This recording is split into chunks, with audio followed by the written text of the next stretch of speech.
we think about then candidate Trump, he made immigration his signature issue.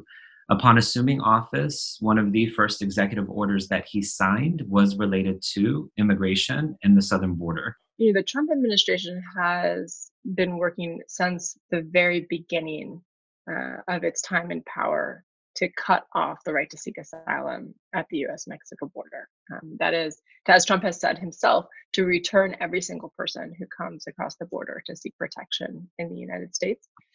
And that pre-COVID was a war that they were in some ways winning, I will have to say.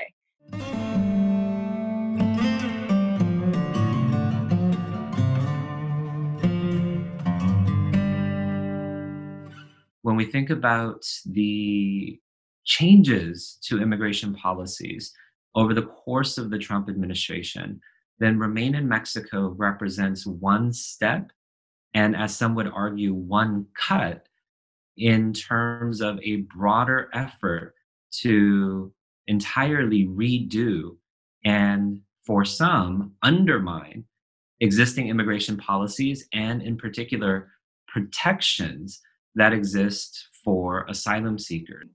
There were two sort of major initiatives that were making it incredibly difficult for anyone to get a fair shake at protection in the United States. One of them is called the Migrant Protection Protocols. And that initiative returned to Mexico, mostly Spanish speakers, to wait as they were scheduled for court hearings in the United States.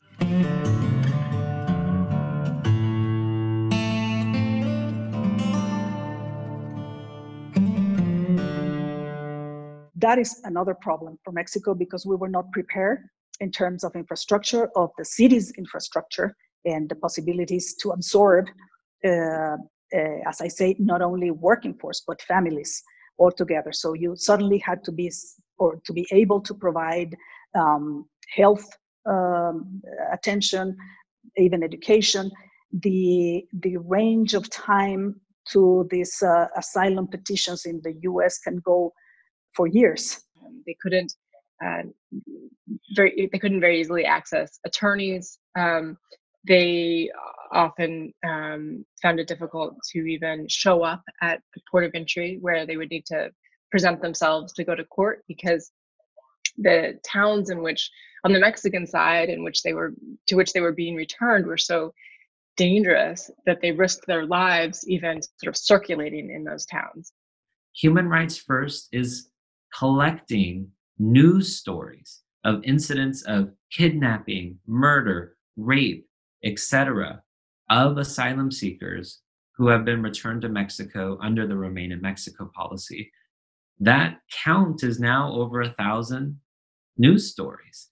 And if our numbers are somewhere near what is the true number, then that means potentially 7,500 people are at some point going to experience physical violence while in Mexico. And so we believe that this is only the tip of the iceberg.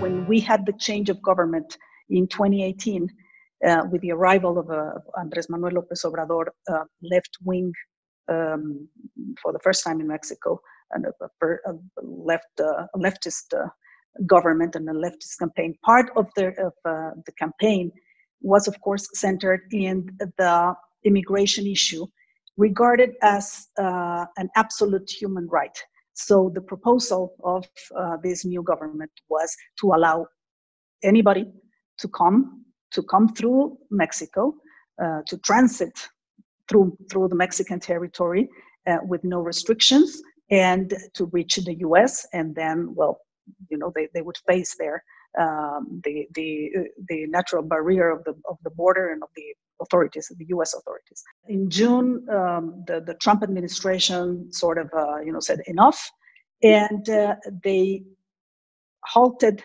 or intended to halt the problem by threatening to impose tariffs on Mexican exports. So by mixing the commercial issues with immigration issues. What they forced basically to the Mexican government was to change and to make a U-turn, to change 180 degrees what the previous policy had been of open borders.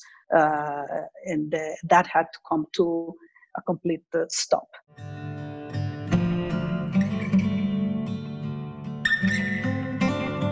You could say that this strategy, the US strategy, worked at a great cost, I should say, for Mexican authorities, not only politically, as I mentioned, because they had to change the policy altogether, but also in terms of resources, because President López Obrador created the National Guard, intended to be sort of like a police, military police, originally destined to control violence and cartel-related violence.